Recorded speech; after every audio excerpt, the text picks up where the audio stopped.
I'm going to call Diego Costa Pinto on stage, because Diego is going to tackle this, because you've been working with small data, with big data. He has led and worked in projects throughout the world in the areas of data-driven marketing, consumer behavior, and branding. And I'm assuming, looking at the brands you've endorsed, you have nothing to do with this. You don't believe in this. You believe in massive amounts of data. Okay. So Sandra, listen to him, and then at the end we speak. Okay. Hello to all. Thank you very much for coming. Okay, so my name is Diego, and I work at Nova IMS. I'm the director of Nova Analytics Marketing Lab. Okay, and what I'm going to present today is how data science can help my bank account.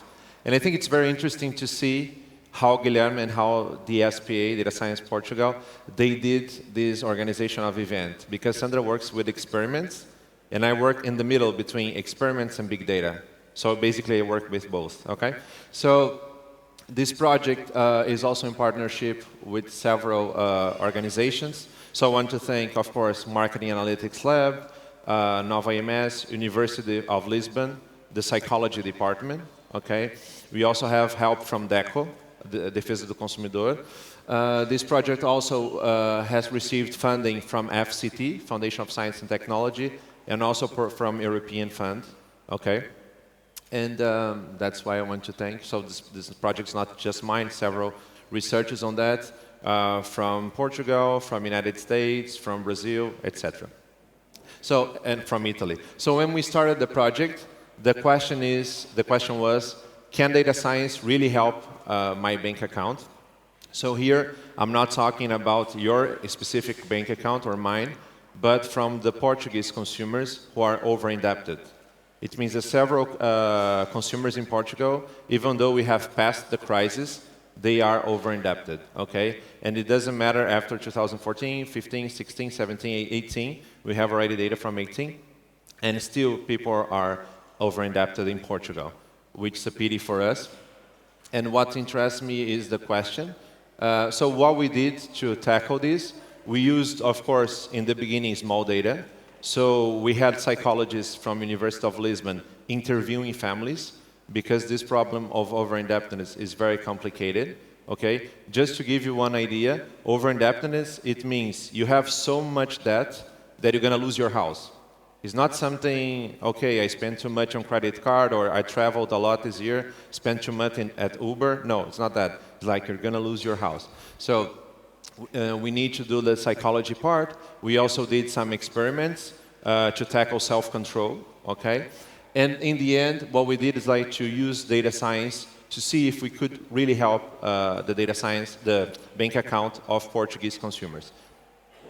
So in Portugal, why doing that in Portugal? In Portugal, 2.6 million people has a risk of poverty. So it's the highest in the European Union, okay? And then over-indebtedness, just to conceptualize, is the recurring incapability to repaying the debts. It's not something that happens once, like the family is at bankruptcy mostly, okay? And then to understand that is not something that it's just one factor. It's not something that is, for example, demographic, men and women, or it's not something related to age, or it's not something related to education, although education helps, of course. And then if you take, there are several consequences of it as well. So one thing you might not believe, but there is social exclusion. So if you are over-indebted, you cannot participate in social events, you get excluded by friends and by society, and also diminishes the possibility for you to have a job again. So it reduces, those are the research that was conducted. And then you see like the risk factors that we can find in literature. It's like innumeracy, so people cannot make counts or do not understand numbers correctly. Financial illiteracy, poor decision making. So people don't know how to buy credit. They don't know that if they pay now, it's better than paying in the future because of the taxes and interest. Numerous households, so the family grows, and even divorce can affect that. But of course, this is not an exhaustive list. Okay, there's many more other factors that could influence. Okay, And then we use data science to classify consumers and to predict over-indebtedness, to help understanding the causes related to the Portuguese society in the last years, okay? After the crisis. So we're not focusing here in this part on what happened during the crisis. We're just seeing what are the effects of the crisis later. And they still happen, at least we have data from 2018, for example, to prove that still over-indebtedness is a major problem in Portugal.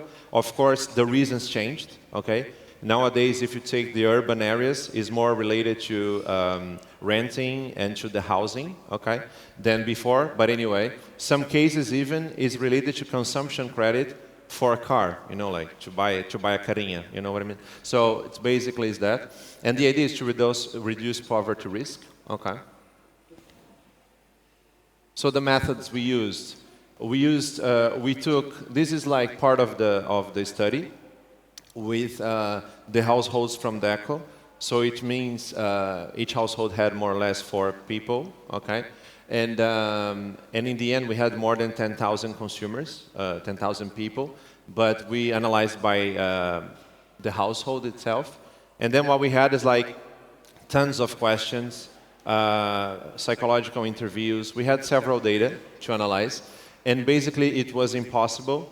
The challenge when I entered the project, I was invited by the psychology department. Okay, we have this data set, it's a huge data set, and we want to take a look on that, and we want to make some analysis. What I did first was to use like basic statistics to see what we could find, and we could not find anything interesting. So then we moved to data science, okay?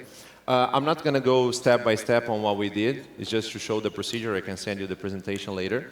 But we took several variables, okay? For example, the basic profile, you know, like, I don't know if it's married or not, how many people is at the house, total income.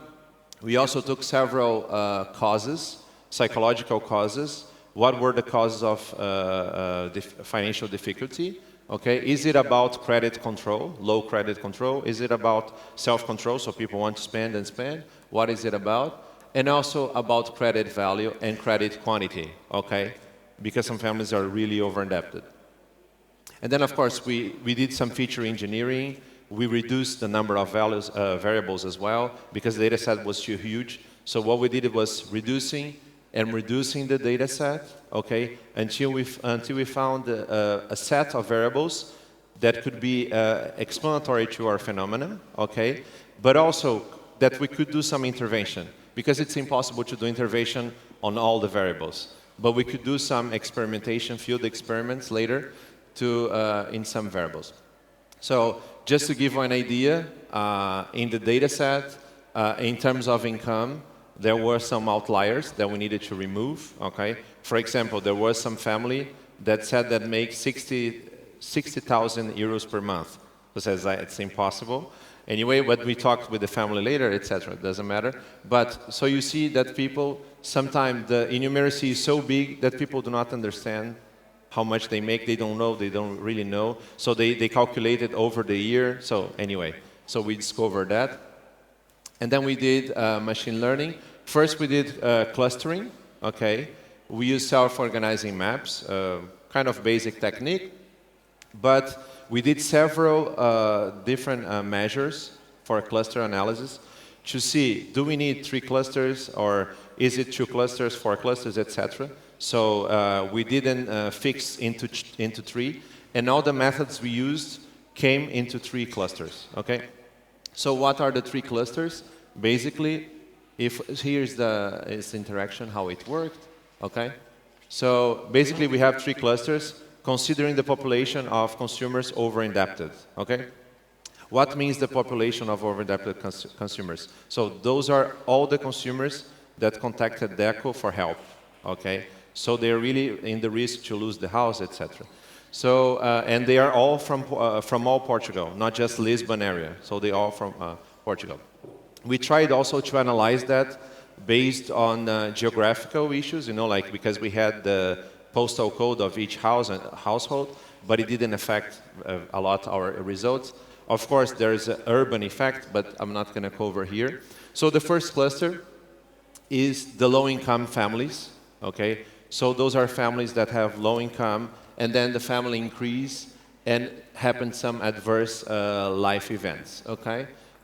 Then cluster number 2, those are the families, for me, the most interesting cluster that we didn't expect to find. Why? When we started this project, most of the things we have read, most of the things we saw on the media was, okay, the crisis is there, it's still having some effect, some Portuguese consumers are getting over-indebted because of the crisis. But it's not true in all the cases. So some cases is low income, so any changes in the economy, it's going to affect them. Some cases is low credit control, so most of them are singles or retired people. So they have the highest income per capita, okay, because they're alone. But they also have the highest credit effort rates. It means because they make a bit more than the average Portuguese family, they spend much more. So they're over-indebted, and they represent more in this case. And here, it's married couples affected by crisis. It's not huge families. It's families with 1 kid, a bit more maybe, but 1 or 2 kids. And then they suffered from either unemployment or salary cuts. So that was this part. So the 3 clusters are here, okay? And then what we did, okay, so we did analysis from previous years of DECO, and then we decided to predict new cases, what would be the causes of over-indebtedness, what cluster they would be, okay, to see if a family arrives there asking for help, are in the first case low-income family increase and adverse life events, so then we take one kind of action. Are they more with low credit control, so they have a lot of money but they spend a lot? Another kind of intervention.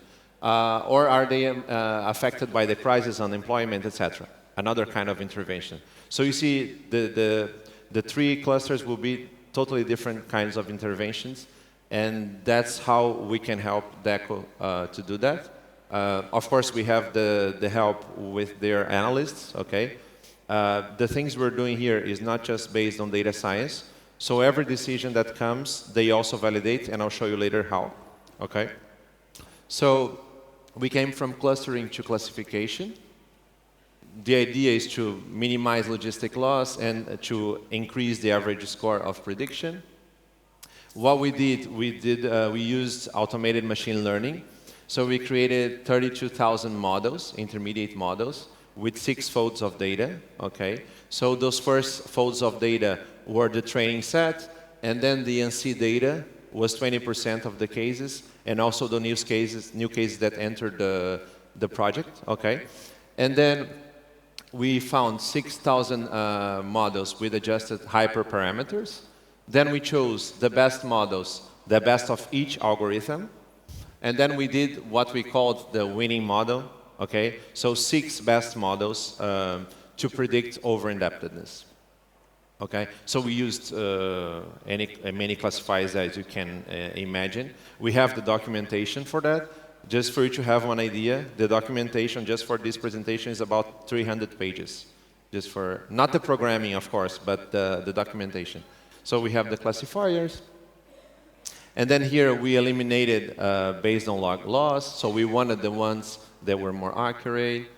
And then also in terms of accuracy, we wanted the more that predicted more the causes of our indebtedness.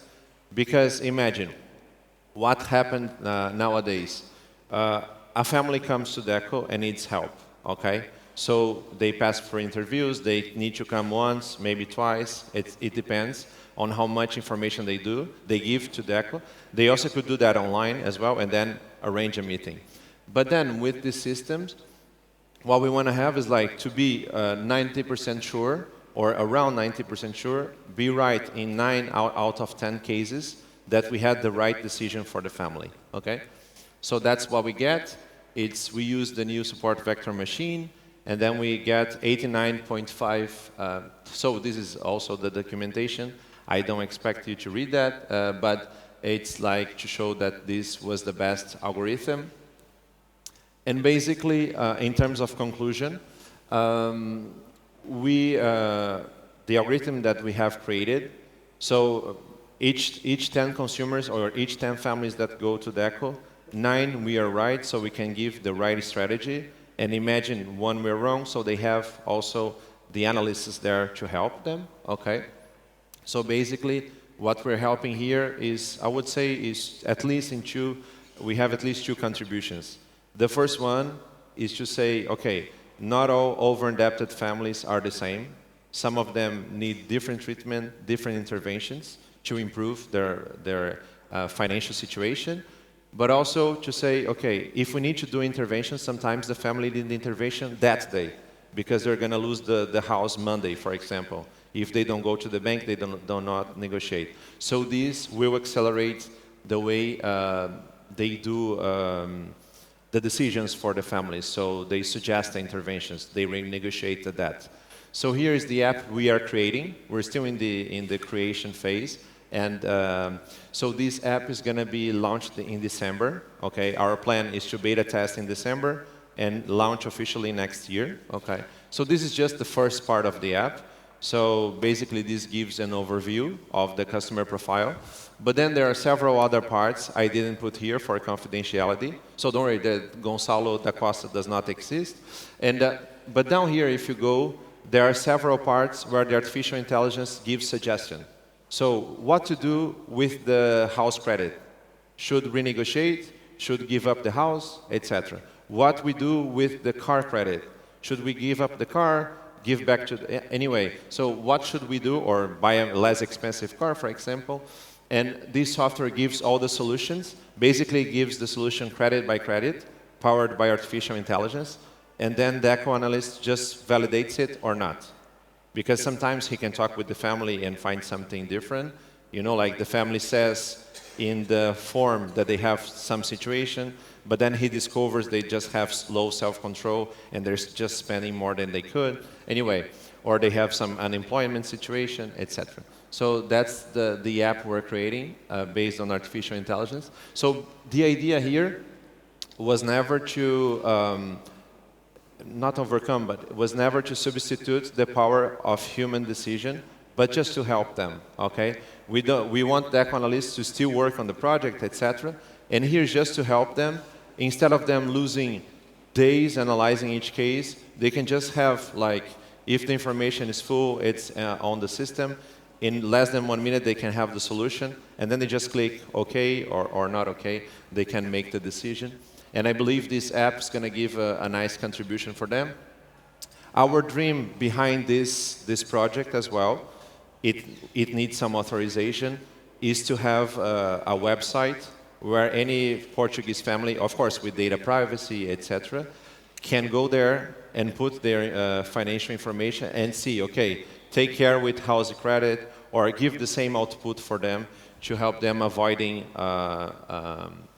over-indebtedness. We were in the beginning thinking about qual é a sua dívida or something like that. But anyway, it depends also from DECO approval, etc. Okay. So thank you very much. I hope you enjoyed this talk, and thank you. Thank you all. Diego. Well, thank you very much. As a socially concerned citizen, as I am, and I believe we all are, we thank you and salute you for the work. Thank you. Fantastic Thank you stuff. very Thank you very much. Thank you very much. Thank you very much.